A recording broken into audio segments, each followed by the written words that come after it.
Hola a todos, nuevamente soy Pastor Dr. David Kim. Quiero compartir hoy acerca de un tema que suelen preguntar a los estudiantes o los miembros a lo largo de mi trayectoria misionera por más de 30 años, tanto en América Latina, aquí en Estados Unidos o en África.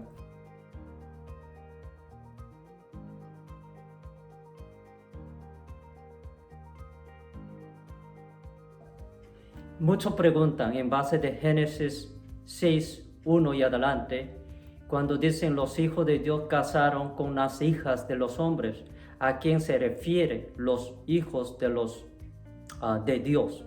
¿Y a quién se refiere las hijas de los hombres? ¿Sí? Antes de contestar a esa pregunta, quisiera que ustedes lean conmigo 2 de Pedro 3, 2 de Pedro 3, 15 y 16. 2 de Pedro, capítulo 3, versículo 15 y 16, dice así la palabra del Señor. Y tened entendido que la paciencia de nuestro Señor es para salvación, como también nuestro amado hermano Pablo, a quien apóstol Pedro está refiriendo y está haciendo una mención de apóstol Pablo, según la sabiduría que le ha sido dada, os ha escrito. Usted sabe muy bien que apóstol Pablo, desde que él convirtió, vio a Jesús resucitado en su camino a Damasco.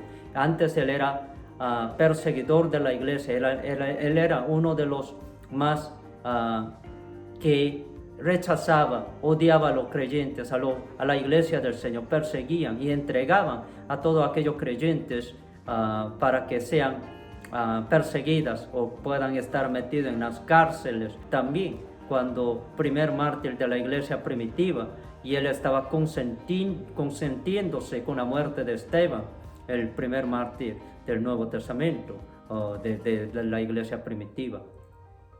Y así él estaba odiando a todos los creyentes a la iglesia del Señor. Pero cuando él se convierte por la gracia de Dios, cuando Dios lo alcanzó, lo encontró en su camino a Damasco, justamente él estaba yendo para entregar a los creyentes en la mano de los soldados bajo la corte de romana, o a los líderes religiosos de aquel entonces. Pero gracias a Dios él llegó a conocer a Cristo y recibió el Espíritu Santo. Desde aquel entonces él convierte en un creyente genuino, quien sabe defender de la fe cristiana, de la doctrina cristiana, y se convierte en uno de los más destacados en la historia de la iglesia del Señor, mejor misionero, uno de los destacados teólogos, pastor y maestro de la palabra.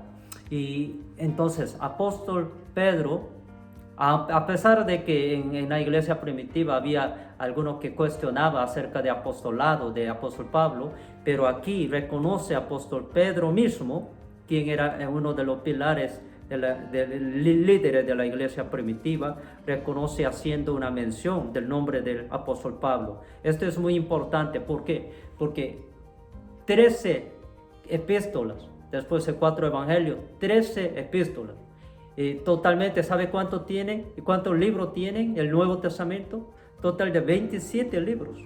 27. De 27, más de la mitad está escrito, después de 4 evangelios, está escrito más de la mitad a través del apóstol Pablo.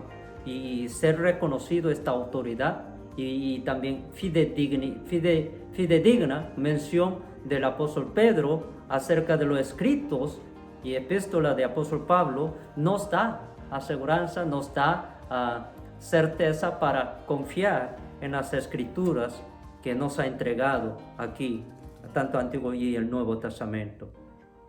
Dice, versículo 16 de 2 de Pedro, ahora 3:16, casi en todas sus epístolas, hablando en ellas de estas cosas, entre las cuales hay algunas difíciles de entender, las cuales los indoctos e inconstantes tuercen, como también las otras escrituras, para su propia perdición.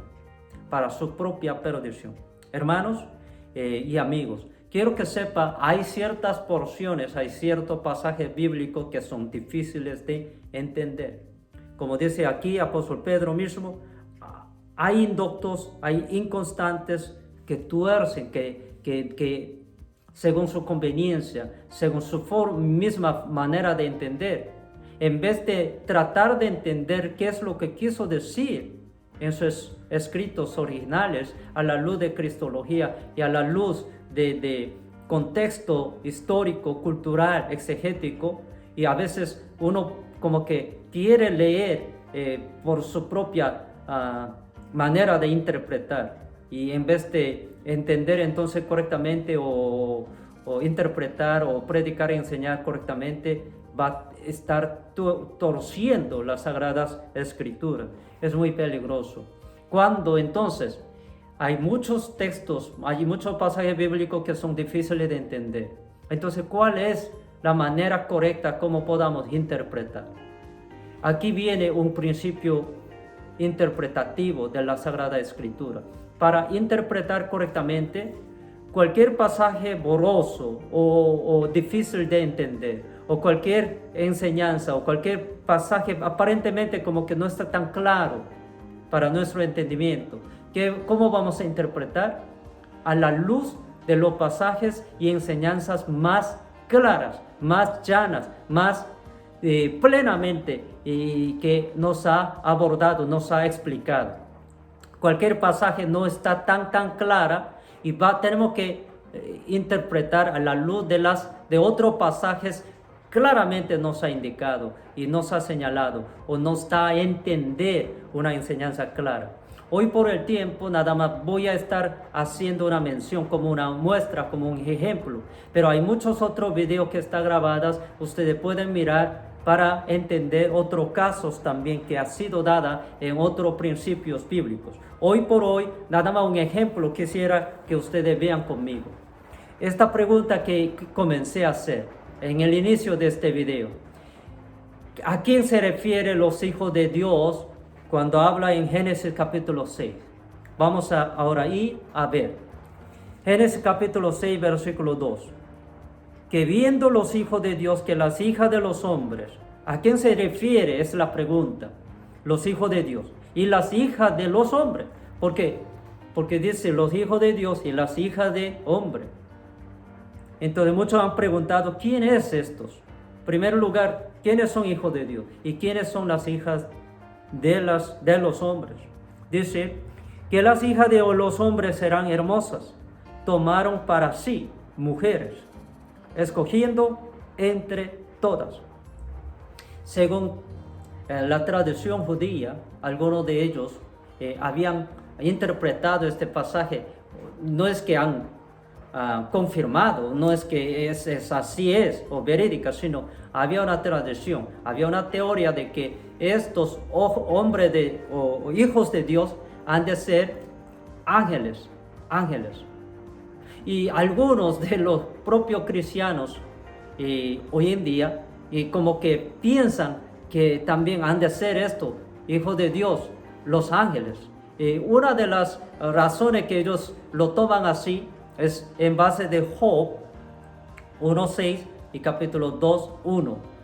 Dos veces menciona los hijos de Dios, como que dan a entender los ángeles.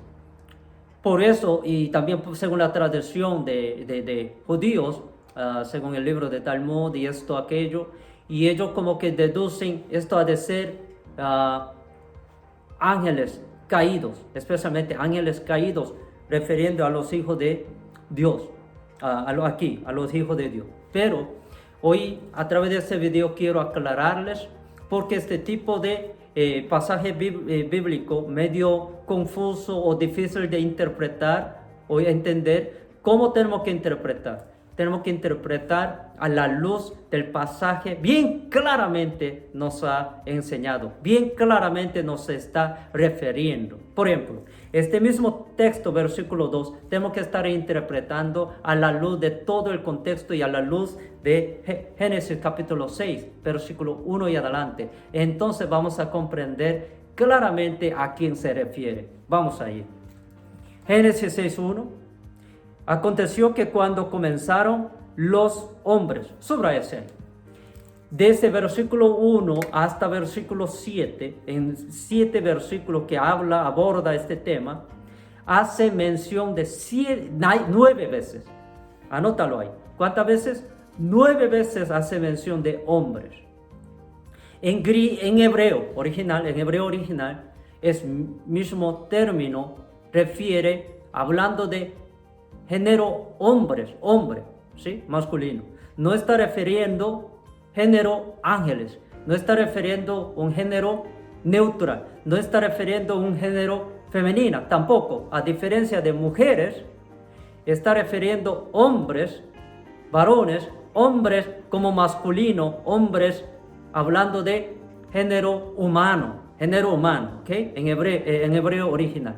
Aquí no está refiriendo no angelicales, en un género angelical o ángeles, ni mucho más menos caído, ni nada de ello. No está confundiendo, hablando de género literario, está refiriendo género de los hombres, ¿ok? Así que aconteció que cuando comenzaron los hombres a multiplicarse sobre la faz de la tierra, y les nacieron, ¿qué? Hijas. Les nacieron, ¿qué? Hijas. Hijas en el sentido femenino. Como ser humano, no está refiriendo tampoco aquí como ángeles o angelicales, ¿sí? Porque tenemos que distinguir. Animales son uno, hablando de género. Hombres son otro. Ángeles son otro género. Dios es Dios, deidad. Y vegetales. Entonces, no vamos a confundir. Aquí cuando dice, aconteció que cuando comenzaron los hombres a multiplicarse, está refiriendo hombres, género humano, ¿sí? Hombres, género humano. Aquí no está refiriendo nuevamente los ángeles, ni bueno ni caído, sino género humano en general. Cuando los hombres a multiplicarse sobre la faz de la tierra, y les nacieron, ¿qué? Hijas. Y hijas se están refiriendo ser humano, hijas naturales. Versículo 2. Que viendo los hijos de Dios, que las hijas de los hombres eran hermosas, tomaron para sí mujeres. Mire, los ángeles no, como dice la Escritura, claramente en 4 evangelios, los ángeles no se casan. Por lo tanto, no. Y aunque no dice con claridad, pero deducimos, si no se casan, más que todo, el sexo en sí ha sido dada para quienes, según Génesis capítulo 1, ¿sí? Según Génesis capítulo 1, ¿a quién ha sido dado el sexo en sí? No ha sido dado para ángeles, sino ha sido dado, ustedes lean Génesis capítulo 2, versículo 23 al 25, cuando Dios establece en el comienzo, en el principio, en la creación, establece dentro de varón y hembra. Sexo es un regalo de Dios entre un varón y una mujer. Hoy en día también hay mucha práctica de homosexualidad, lesbianismo, lamentablemente, y está legitimizando o validando eso. Pero la Escritura habla, el matrimonio es válido o práctica sexual es un regalo de Dios, pero dentro de una unión matrimonial entre un varón y una mujer. Esa es la enseñanza correcta y bíblica. Y también, cuando aquí habla de los hijos de Dios, no está refiriendo a los ángeles, sino está refiriendo a hombres naturales. Y especialmente, según todo el Génesis, y nos damos cuenta que posiblemente está refiriendo a quienes. Aquí posiblemente está refiriendo a los descendientes de Set. Y cuando habla las mujeres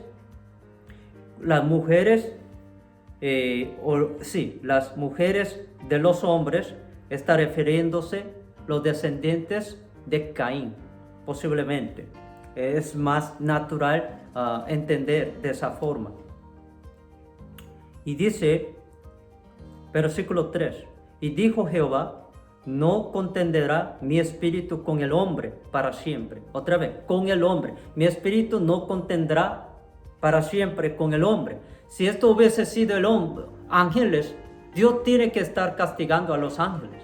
Dios tiene que estar hablando, ay, qué dolor de cabeza estos ángeles caídos están metiendo ahora. No, pero ahora la pena de Dios es con los hombres. Porque cada vez que usa este término hombre, hombre, hombre, aquí 9 veces yo he dicho, de entre versículo 1 hasta 7, está constantemente refiriendo al ser humano, no a los ángeles. Mi espíritu, no contendrá mi espíritu con el hombre para siempre. ¿Por qué? Ciertamente él es carne. No dice él es un ángel caído, sino él es carne. Juan 3 dice, el que es nacido de carne, carne es. Está refiriendo del ser humano, ¿ok? Él es carne, mas serán sus días 120 años. Desde aquel entonces y adelante como que se va acortando la duración o la vida del ser humano. ¿Por qué? Por la pecaminosidad. Porque como que da a entender más, más atraído por su vista, por su sensualidad, por deseos muy sensuales, en vez de realmente fijarnos las cosas según el Espíritu de Dios. Versículo 4. Había gigantes en la tierra en aquellos días. Aquí Nepalim es gigantes, está refiriendo hombres también, gigantes en la tierra, como en tiempo de Goliat o tiempo de número. Siempre ha habido hombres así, fuertes, hombres gigantescos, pero eran hombres naturales, no eran angelicales, ¿ok? Y no hay que confundir con libros mitológicos. La Biblia es la Biblia. Tenemos que interpretar la Biblia a la luz de la propia Biblia, a la luz de pasajes claros. Tenemos que entender cada texto. Aquí dice, había gigantes en la tierra en aquellos días, y también después que se llegaron los hijos de Dios a las hijas de los hombres y les engendraron hijos. Cuando usa este término así, llegaron, es como conocer sexualmente, y les engendraron hijos. Es mismo término que usa cuando Adán se conoce en capítulo 4, 1, cuando Adán conoce a Eva, es como misma manera. Solo hombre y mujer puede reproducir. Los ángeles no es para reproducir. Y ustedes lean, hablando de la naturaleza angelicales o ángeles, pueden leer esta cita bíblica, Mateo 22, versículo 30 y adelante, y pueden ver cómo son los ángeles. Ellos no pueden casarse, no pueden así. Y aunque ahí mismo no dice procreación en sí, habilidad en sí, pero ya sabiendo que el sexo en sí ha sido dado dentro del matrimonio entre un varón y una mujer, posiblemente no cabe duda que ángeles no son seres sexuales como seres humanos. Por lo tanto, aquí no podamos decirle que los ángeles caídos que puedan engendrar hijos. Es absurdez. ¿Por qué? Pasajes como esto, oscuras, tenemos que interpretar a la luz de los pasajes claros, como Mateo 22, 30, o como estos pasajes que estamos leyendo en su contexto tenemos que interpretar.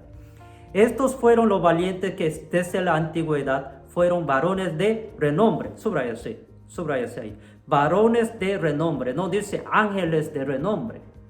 No está alterando la naturaleza, hablando del género, sino varones, son hombres, seres humanos, ¿ok? Eso no puede alterar. Un animal procrea o da luz, es un animal. Un mono da luz, es un mono. Un vegetal es otro vegetal. Un ser humano da luz, es un ser humano. No puede alterar. Un hombre, ser humano, viene a ser en ángeles, o un ángel de Dios pueda llegar a ser un hombre de Dios, hablando en el género humano. Versículo 5. Y vio Jehová que la maldad de los hombres, subrayase ahí otra vez. Lo que Dios está penado aquí no son con los ángeles. Lo que Dios está penado es con la maldad de los hombres. Era mucha en la tierra. Y que todo designio de los pensamientos del corazón de ellos, subraya Shea. Cuando hablamos todo designio de los pensamientos del corazón de ellos, está refiriendo a aquellos hijos de Dios, aquellos hombres, no los ángeles. ¿Sí me hago entender? Era de continuo solamente el mal. En otra palabra, pesadumbre de Dios, la pena que tiene, dolor que tiene, son por la maldad, por la pecaminosidad, por la caída del hombre, no, o decadencia espiritual del hombre, no de aquí, no está refiriendo de los ángeles. Porque continuamente en su corazón hay una maldad. Versículo 6. Y se arrepintió Jehová de haber hecho hombre en la tierra y le dolió en su corazón. Aquí arrepentimiento en hebreo no significa como nosotros después de pecar o metanoia, arrepentir. No en ese sentido. Aquí está simplemente hablando cambio de opinión. Cambio de opinión. No por la causa del pecado, sino un cambio de opinión. Porque Dios en el comienzo había creado para múltiples bendiciones y por largas vidas también. Pero a la medida que el hombre siga decayendo en su maldad, en su pecaminosidad, en su apartamiento de la piedad de Dios, entonces Dios se va también cambiando con mucho dolor en su corazón. Y así. Así que, queridos amigos y amigas, y hermanos y hermanas, cuando interpretamos la Sagrada Escritura, cualquier pasaje bíblico, medio difícil de entender, hay que interpretar a la luz de los pasajes más claros y a la luz de su contexto, como este texto así, y está bien claro. Y a la luz del Nuevo Testamento, todo el Antiguo a la luz del Nuevo Testamento, y más que todo este pasaje hay que leer a la luz de Cristología, porque Cristo viene de ese linaje. Y como segundo Adán para redimir aún aquellos pecadores. Y nosotros necesitamos confiar absolutamente en Jesucristo. Si no leamos la Biblia a la luz de Cristología, como este pasaje, hermanos, vamos a desviarnos. Porque ya no viene a ser el punto central, la enseñanza central, Cristología. Salvación, obtener por la fe, por el mérito de Cristo, por la gracia de Dios, es fundamental para nosotros. Pero a veces tanto enfocar en los pasajes más oscuros, en lugar de enfocar en los pasajes y en las enseñanzas centrales de la Sagrada Escritura, estamos más perdidos. Y hay que cuidar. En ese sentido, apóstol Pablo, en su epístola, estaba recomendando para con nosotros que no caigamos en esos errores, sino sí reconoce, hay pasajes difíciles, pero tenemos que interpretar con cuidado, no como indoctos, como tontos, como aquellos que no saben cómo leer, cómo entender insensiblemente, sino como aquellos que hemos entendido con la ayuda del Espíritu Santo. Así que mantengámonos en nuestra humildad. Y comparte este video, y si tiene todavía alguna duda puede poner ahí tus comentarios, y que vamos a seguir indagando la Sagrada Escritura, pero a la luz de Cristología y a la luz de misionología también. ¿Qué nos sirve esto de saber? Es para seguir pregonando la buena noticia de salvación a través de pasajes claros, ¿sí? A través de lo que Cristo ha hecho por ti y por mí. Infundamos ese mensaje de esperanza, ese mensaje de la cruz y de la resurrección a todas las naciones hasta que Cristo venga otra vez. Que el Señor te continúe bendeciendo grandemente. Un gusto, un placer. Bendiciones. Bye.